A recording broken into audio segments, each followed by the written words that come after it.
Ano? Hi guys, Doc Chris here, Scrubby MD, Doc off duty, Doc Family Doctor, and welcome to the channel. Life update lang. Wala po pala tayong stream today. May mga topic na nakaline pero baka next week pa yun. Bale, ano ba? Mustahin lang natin yung channel. Thank you guys sa mga nag-like, nag-subscribe recently for the week. Maraming salamat.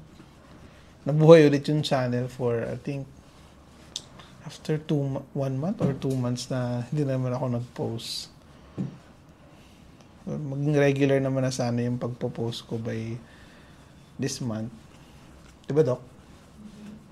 Kasama ko pala si Doktora. Dito kami sa lugar na secret. Okay. Ano sinasama? Ay, oo nga. Paplansya ko. Nagpa-plancha daw siya ng damit. Anyway, si Doktora is family medicine din. Kasama ko din siya. Dr. C. Doc Set pala. Yung pala yung kanya. Name niya, Doc Set. Tapos, ano to? Hopefully by the end of the year, magkaroon na kami ng video together about med or anything na collab. Saya niya, ano? Anyway, ano to? Nakita ko pakalakas sa stream ni Ate Ann. Pagaling ka, Ate Ann. Nagkaroon siya ng cholecystitis. So, ano ba yung cholecystitis? Siguro yun na lang yung topic natin today. Development ng gallstone. So, kung gallstone kasi, it's more of a lifestyle condition rather than hereditary. Mas highly affected siya ng pamumuhay ng isang tao. That is encompassing yung kung ano kinakain mo, physical activity, current status ng yung hormones, kasarian, isa din yun. Okay. Kasi,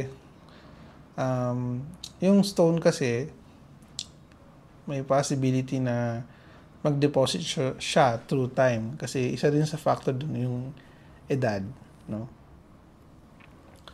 May dalawang klaseng stone.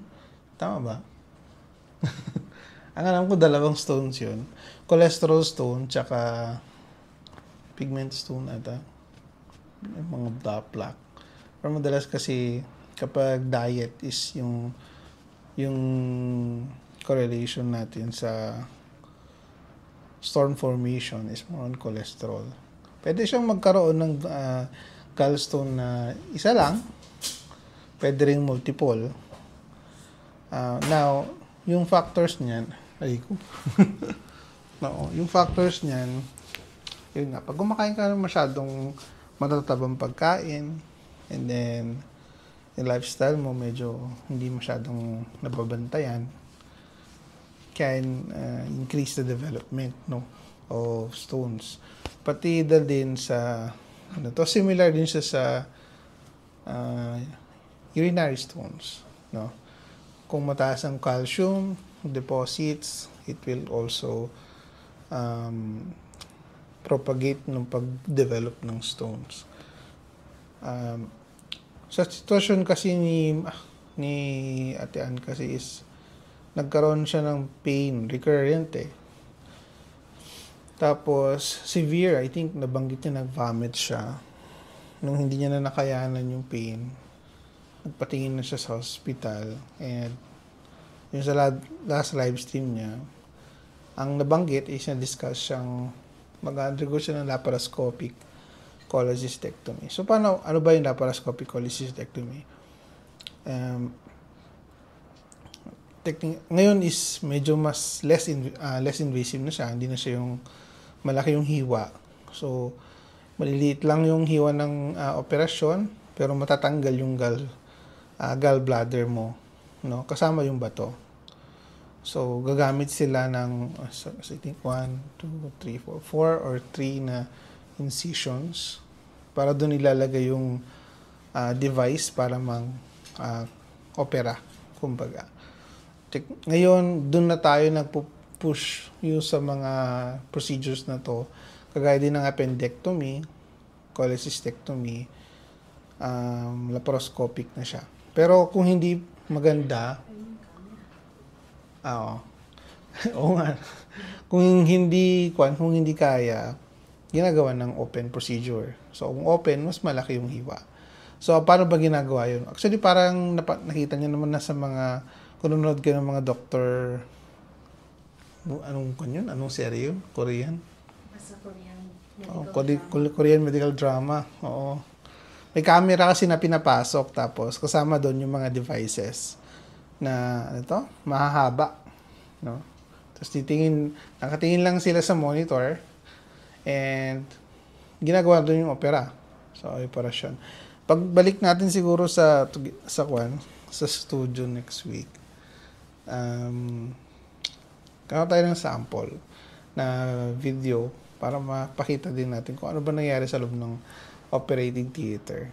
So, nonetheless, yun naman mabilis kasi ang paggaling ng isang pasyente kapag lap. Usually, napapauwi siya within 24-42 hours. Basta nakakapag-resume na ng feeding tapos walang pain, mas mabilis ang recovery time compared sa open na kailangan pa obserbahan kasi mas malaki yung incision eh. Ang mainam din na mangyari sa ganung mga pasyente is dapat magkaroon ng regular follow-up, proper wound care. So, linisin yung sugat. Maliliit lang naman yun. So, huwag maging tamad na linisin yung mga sugat sa yung katawan para at least hindi magkaroon ng infection. May mga instances kasi na kung hindi na lilinisan, pwedeng mag-develop ng nana sa loob. Ayaw natin mangyari yung secondary infection. No? Usually kapag lap, hindi naman na kinakailangan prolong antibiotic use. Meron ng antibiotic na binibigay bago dun sa operasyon. So, isang dose lang yun na through IV, and then after that, wala na. Pain reliever na lang binibigay pa uwi. Sa presyo naman, ang pagkakahuling alam ko, halos magka-presyo na sila ng open, ang laparoscopic. Lalo na kung may PhilHealth ang isang pasyente, pwede siya i-cover. Lalo na kung symptomatic at pasok siya sa case rate ng pasyente. So, kung government hospital at may teaching, ginagawa naman yun agad. And covered siya ng PhilHealth. Okay, ng health insurance. And then, may mga bawal bang pagkain? Wala namang bawal na pagkain. Regular diet na siguro after ng procedure. Siyempre, iwasan mo na yung masyadong matataba. Yun din ay hindi lang para dun sa symptoms, para din sa kalusugan mo. Kasi other than that, marami mong pwede mag-develop sa mga unhealthy life habits na nagdulot ng pag-develop ng bato.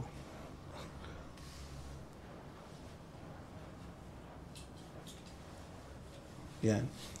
Akin ba yan? Ay, sa'yo ba? Okay. Ayun lang naman. Very impromptu. Kita lang tayo, I think, next week. Ang naka-line up na topic ko, I think, marami. Dalawa eh. Actually, nakita ko yung last time.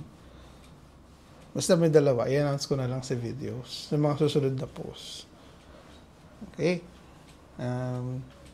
Yun lang naman. Doc Chris here. Signing out. And see you on the next video. Bye-bye.